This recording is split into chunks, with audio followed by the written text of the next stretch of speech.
this video, we'll discuss the features on Kristi Noem's face that point to her capacity to likely be sharp with her words, as well as a strong drive for commanding, delegating, and order. Enjoy. In today's face reading video, we're looking at Kristi Noem, and she is a Republican governor for South Dakota since 2019. She was one of the people that was recommended in my subscriber comments, so here we go.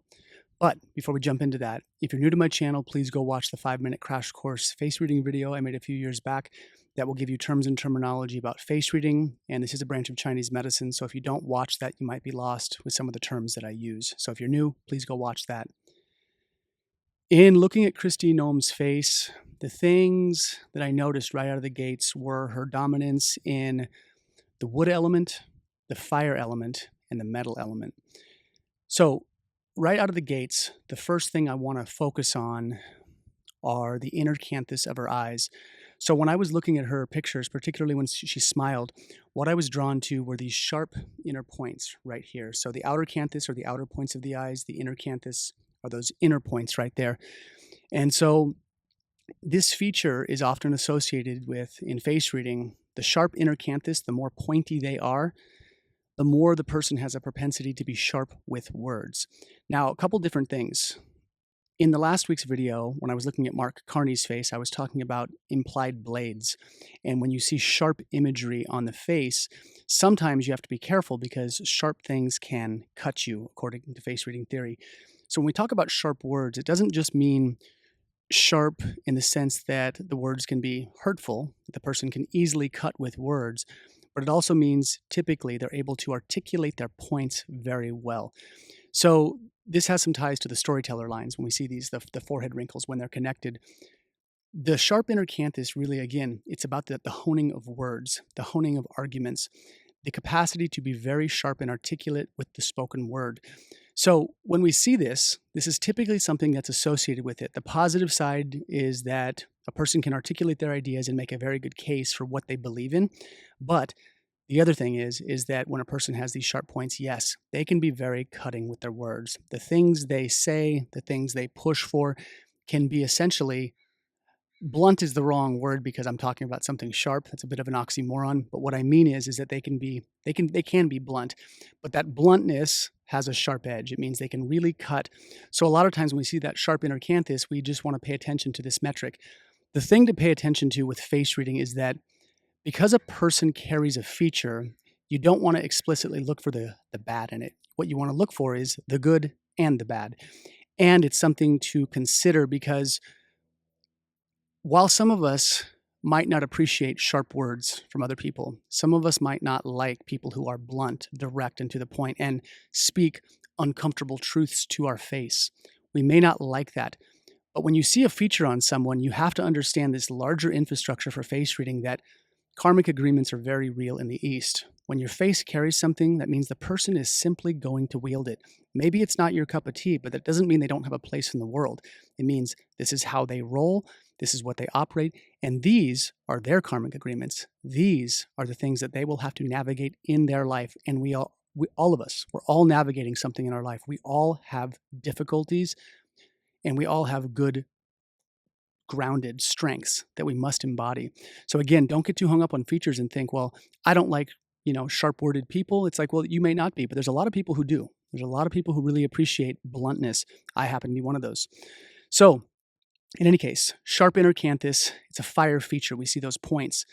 Now, when we talk about the fire element in relation to her face, whenever we see points, we're thinking about the fire element. So her eyebrows, I don't know how much they're manicured. They're probably some. She's a political figure. She's on camera.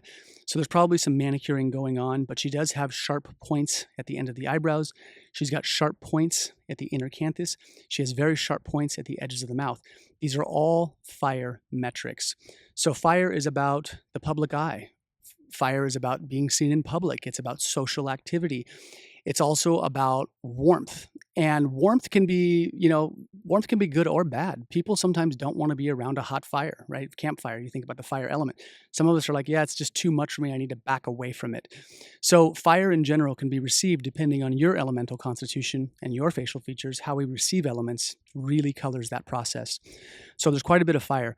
Now, She's also got some sizable metal, and where I noticed this was in her cheekbones. All right, so she does have some decent metal in terms of not a lot of wrinkles without a lot of interruption. Now, she does have conflicts with her skin. It looks like she also wears a lot of makeup, which I don't advise typically because a lot of makeup these days, I don't know if she's using, really natural products. There's a lot of toxins in makeup and it can be very hard on the skin and we absorb those things into our body. But outside of that, she wears a lot of makeup. So I also think she has some rough spots on her skin, maybe some old acne, maybe age, I don't know, but there is quite a bit of makeup. But she does have these big open spaces. And specifically, one of the areas where we're going to see metal, the most dominant place is the nose. But if you don't see it in the nose, the next place are the cheekbones. She's got very big cheekbones. Now, again, I don't know if she's had cosmetic augmentation to her cheekbones. I can tell from looking at her mouth and her face and some before and after pictures, she's definitely had plastic surgery of some kind. Again, this is something that happens, in the political sphere, people in movies, movie stars, actors. People are going to do these things because their image is part of their livelihood, so I get that. That being said, I can't tell about the cheeks. If there were fillers, if there's been augmentation, a cheek job, I don't know, but those cheekbones are pretty big. When we see that, we have to think about the symbol of metal, which I've talked about in many videos, which is the mountain. The mountain is a big, hard, bony protrusion coming out of the earth, and it's very firm. So these right here are basically like big mountains. They're big, bony protrusions on the face. And when we see that, we have to look to the symbol of metal also as a unit. And what that points to and what that means is that metal likes structure. There's a very real component to metal that brings structure to things, structure to your day. People who are disciplined oftentimes have quite a bit of metal because there's a lot of structure in discipline, right? Getting up at a specific time, going to the gym at the right time. So that's great. The other side of that is that structure can be dominating. It can be overpowering. It can be bossy when it's imbalanced. People who are delegating and telling people what to do too firmly. Now, in the political sphere, having these big dominant cheekbones is pretty favorable because politics is a pretty dicey game. There's a lot goes on in politics that's difficult to navigate, and people need to have sort of a forthright, direct personality if things are going to go well and if they're going to be elected. So that's something else to pay attention to. Now, where her wood metrics come in are in the jaw. So she's definitely got a strong jaw. And this fluctuates with age depending on how much adipose inflammation we have and that kind of thing. But she does have a strong jaw. She does have thick eyebrows, which I think are somewhat colored. But in the photos I found where it looked like there was less coloring on them, they're still pretty thick. They're direct. And she's also got these green eyes. So I made a video recently about eye coloring in face reading. If you want to go up here and check that out, you can. But in that video, I talk about how green eyes being an expression of the wood element. And your eye coloring is about the highlights to your spiritual expression. So her eyes are green. The eyes are the gateway and portal to the soul of a person. Therefore, there's some pretty strong wood metrics at the spirit level. And the wood metrics are about boundaries, drive, aggression, pushing, getting things done, having dreams and aspirations. So that's another highlight where we see the wood element sort of expressing in her spiritual dynamics. Now, with these features, I want you also to think about the 5-element wheel: fire, earth, metal, water, and wood. So if you look at this chart, you can see the yellow arrows on the outside. That is the creative cycle of the elements. So, wood promotes fire, fire promotes earth, and so on. That's the yellow circle with those arrows. But then you'll see these lighter gray arrows inside that are pointing to other elements, and that is the destructive cycle. That points to which elements destroy other elements, which can take an element out. So because she's dominant in wood, fire, and metal, we have to look at the relationship between these two. So you'll notice that wood promotes fire. That's a creation cycle. But then she also has fire features and metal features, and you'll notice that fire destroys metal, and then metal destroys wood, which means she has two dominant elements that are essentially destructing. So you could say, and you could interpret that as, well, she's got 2 out of 3 destructive elemental relationships, so therefore her life is going to implode. Not necessarily. What this can point to is conflict in these elemental rhythms in her life at an interpersonal level, things that she has agreed to in her karmic cycle this go around to work on. That's one. But the other thing you have to think about is when we see 2 destructive elements as themes overlaid onto a lifestyle of a person, what this means is also the tearing down of structures, the breakdown of things, a slightly destructive component to how the person sees their world and their things around them. That means a person who might destruct inconsequential relationships faster than most, or cutting off a family member that doesn't agree with them, and for whatever reason they do those processes, they destruct a bit faster. So again, in the political sphere, where people are typically pretty forthright about what they believe in, what they think should stay or what should go in society, you can see these elements. So a personality like this, according to her face, would say that there are some destructive elements going on, and that's not inherently good or bad. It's just the nature of how the energy runs in their life. Some people have all creation connections, and that just means they're more of a creator. Things move in a different rhythm, but one doesn't supersede the other. One doesn't make one, better than the other. The last thing I'll touch on is this plastic surgery component. So I've talked about plastic surgery in the past, and the thing you have to remember about plastic surgery is, barring disfigurement, if someone has been in a really bad accident and they're disfigured and they get plastic surgery, I think that's a very reasonable thing for people to want to get their face back to a reasonable place. That's understandable.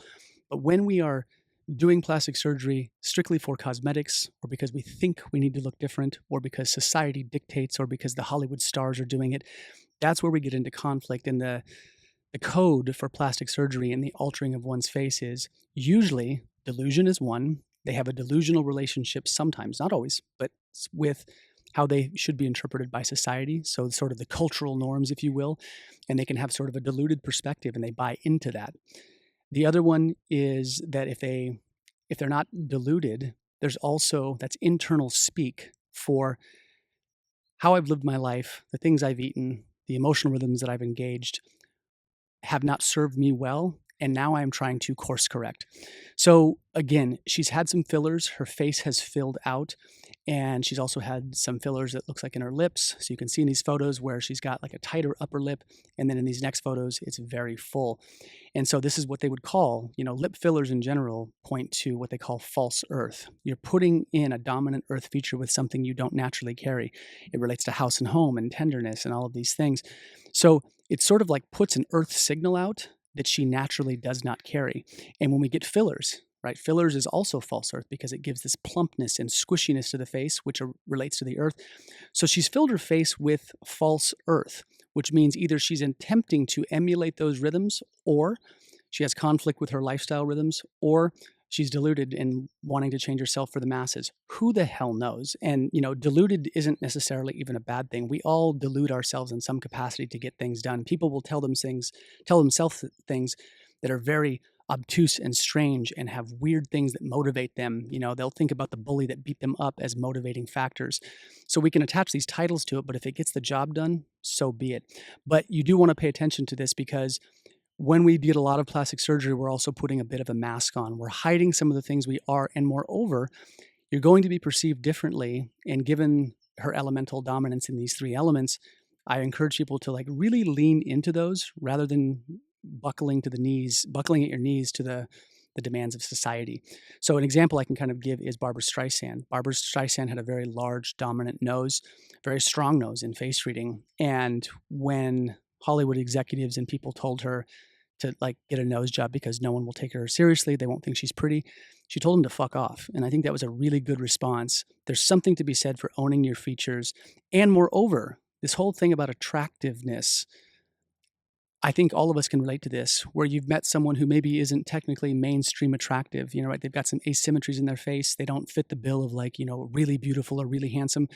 But if they own their personality and they're confident and they're forthright and they're leading their life with purpose, those asymmetries become attractive. It's what I call off-center pretty or off-center handsome. These things are very real, and that's more the direction I tell people to go into. It's understand what your feature means, lean into that heavily, and then that's what becomes attractive to people. So something to think about, and I think those are the big things that I wanted to touch on with Kristi Noem.